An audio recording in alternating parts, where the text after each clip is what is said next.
Indonesian President Prabowo Subianto. Mr. Prabowo centering his Ada tetangga yang suka remehin Indonesia. Presiden Indonesia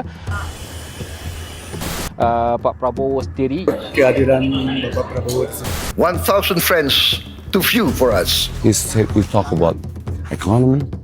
A global bright spot. Where are you from? Norway. Yes, I'm a friend of Guys, jadi gini nih, Pak Prabowo tampil di Forum Ekonomi Dunia di Davos. Dan menurut aku sih, beliau kasih panas di sana. Beliau ngomong rapi, langsung ke masalah. Nggak muter-muter.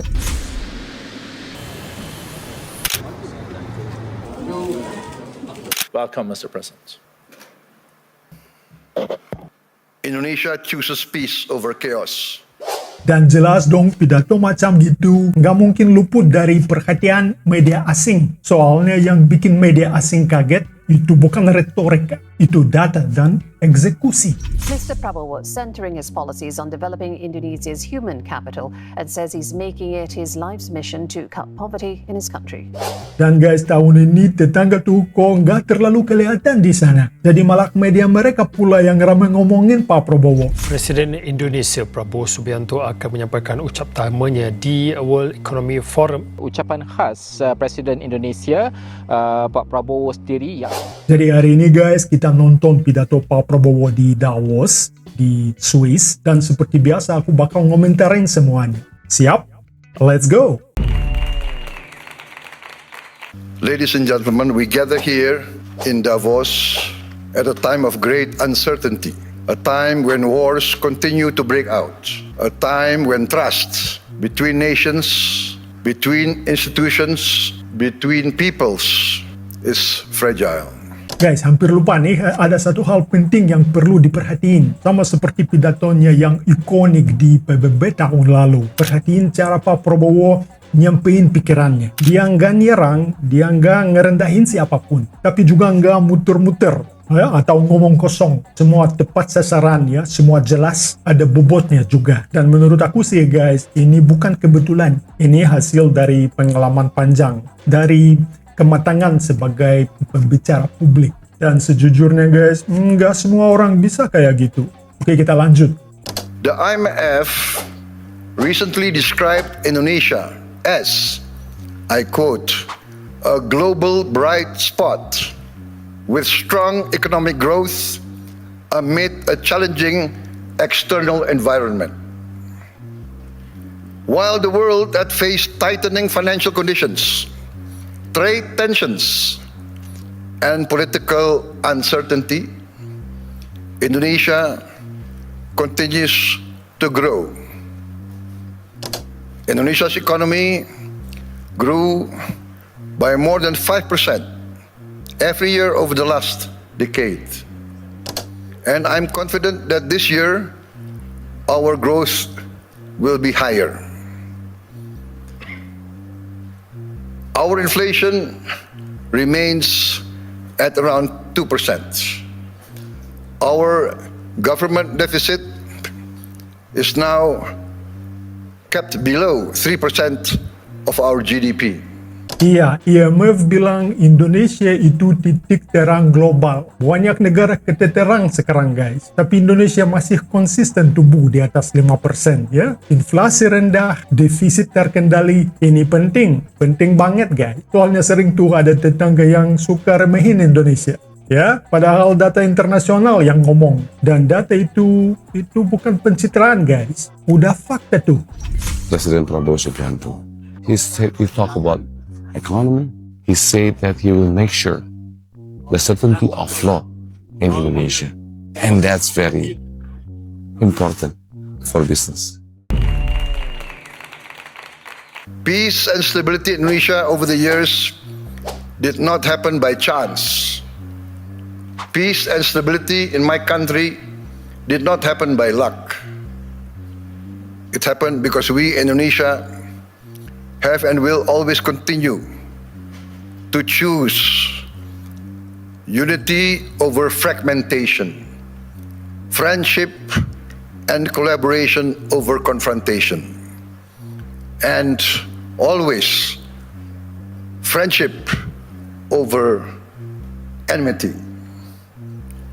Peace and stability in my country didn't happen by luck. Indonesia damai bukan karena kebetulan. Ini bagian menurutku guys, dalam banget. Banyak negara gagal karena apa guys? Karena ego elitnya. Dan aku senang dengar Indonesia justru sadar tentang itu. Karena ribut dikit, ekonomi hancur. Makanya guys, harus tahan diri. Ini perilaku orang dewasa sih.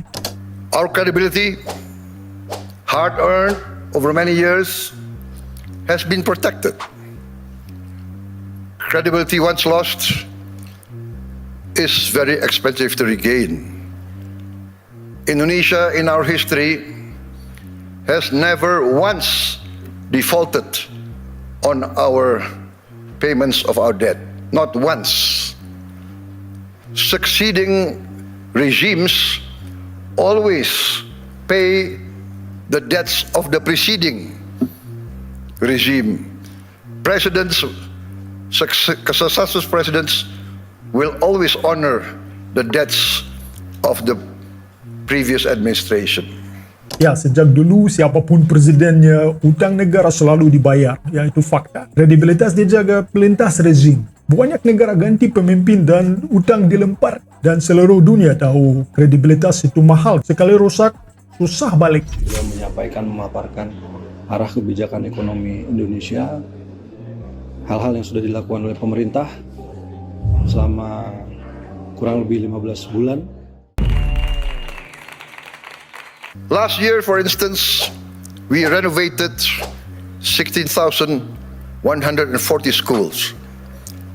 We equipped 288,000 schools, each with one 75-inch interactive flat panels as part of our digitalization of our education program. Sekolah direnovasi, kelas digital masuk desa, guru dan murid semangat. Ya, ini super penting. Dan Pak Prabowo ngomong tentang pendidikan hampir di setiap pidatonya. Ya, pendidikan itu senjata masa depan, guys. Indonesia chooses peace over chaos. We want to be a friend to all, an enemy to none. 1,000 friends too few for us, one enemy too many. We want to be a good neighbor, a good, responsible citizen of the world, protecting the environment, protecting nature. We must not destroy nature. We must live with nature. We must maintain and be a part of a future full of hope. Hope grounded in credibility, execution of sound public policy, and continuous record of growth with equity. Ya, Indonesia pilih damai, mau berteman dengan semua. Ya, musuh nggak perlu. Dan ini pesan untuk siapapun yang suka nyenggol Indonesia. Damai itu pilihan, bukan karena takut. Jadi guys, kalau aku tarik satu benang merah dari semua yang disampaikan Pak Prabowo di Davos, itu satu pepatah lama, sedikit demi sedikit, lama-lama menjadi bukit. Ya, Indonesia nggak lompat jauh pakai slogan. Indonesia jaga stabilitas, bangun manusia, rapihin negara, dan lindungi hukum. Dan nggak sedang cari pengakuan. Indonesia lagi membuktikan diri guys, dan dunia mau nggak mau mulai dengar. Terima kasih udah nongkrong bareng aku, bareng Romsoft. Jangan lupa like, share, dan subscribe to the channel. Terima kasih dan sampai jumpa di video selanjutnya. Paka-paka.